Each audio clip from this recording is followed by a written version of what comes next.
د متلونو کیسې له خپل وطنه ګل وطنه کتاب څخه.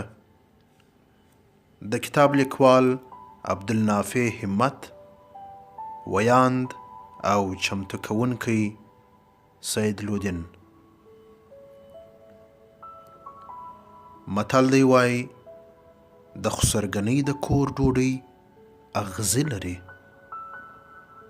وایي یوه ښځه د خسر په کور کې ډېره ناراضه وه. د وخت په تېرېدو سره د ښځې لوڼې پیغلې او زامن یې ځوانان سول چې ورسره د دې ژوند هم ښه سو. که څه هم اوس یې ژوند ښه و، خو د دې له زړه څخه هغه پخوانۍ ترخې خاطرې او دیدنۍ نه وتلې. کله چې به د خسر یا خسرګنۍ نوم یاد سو، نو د دې تر خوله به بېواره دا خبره ووته چې د خسرګنۍ د کور ډوډۍ اغزي لري. لوڼې او زامن یې نه پوهېدل چې مور ولې دا خبره کوي، زموږ د کور ډوډۍ خو اغزي نه لري. یو ورځ دې ښځې خپله یوه لور ورکړه او د واده وخت راغی. کله چې یې ناوې تر کور ایستله، نو مور خپلې لور ته په خوښ کې کرار وویل: لورې، د خسرګنۍ په کور کې به ډېر پام کوې. هغه دې د پلار کور نه دی چې پر هر چا به ګرانه یې. ډېر به پام کوې چې د خسرګنۍ د کور ډوډۍ اغزي لري.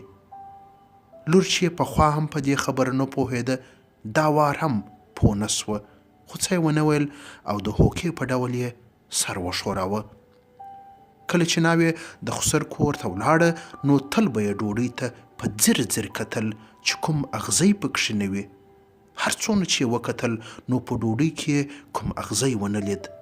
حیرانه سوه چې مور خو یې ویل د خسرګنۍ د کور ډوډۍ اغزي لري، په دې ډوډۍ کې خو اغزي نسته. د وخت په تېرېدو سره د میړه، خواښې، خسر، یوڼو، درندو او لیورونو ګډو وډو خبرو د ناوې ژوند تریخ کړ. چا به یې اشپزي نه خوښوله، چا به یې ویل چې ډوډۍ پخول یې نه دي زده، او چا به ویل چې لټه ده.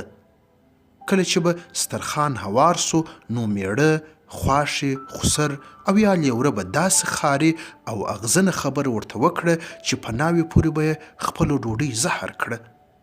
ناوې چې به د خسرګنۍ لغازونه او پیغورونه واورېدل، نو له سترخان څخه به وږې ولاړه سوه. لنډه دا چې ورځ په ورځ یې ژوند خرابېدی، خو نه پوهېده چې څه وکړي.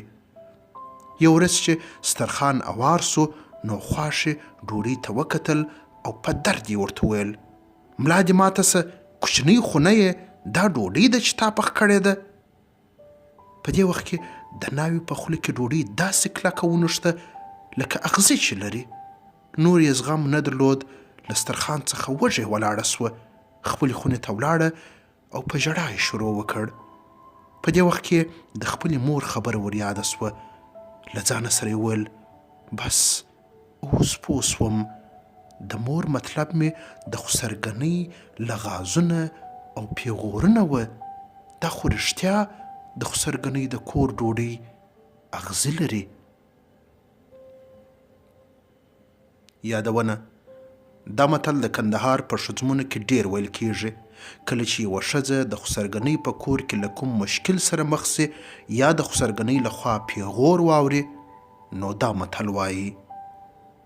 د کتاب لیکوال وایي چې دا کیسه مې په کوچنیوالي کې له خپلې انا څخه اورېدلې ده. څه ښه یې ویلي دي: د خسرګنۍ د کور ډوډۍ اغزي لري.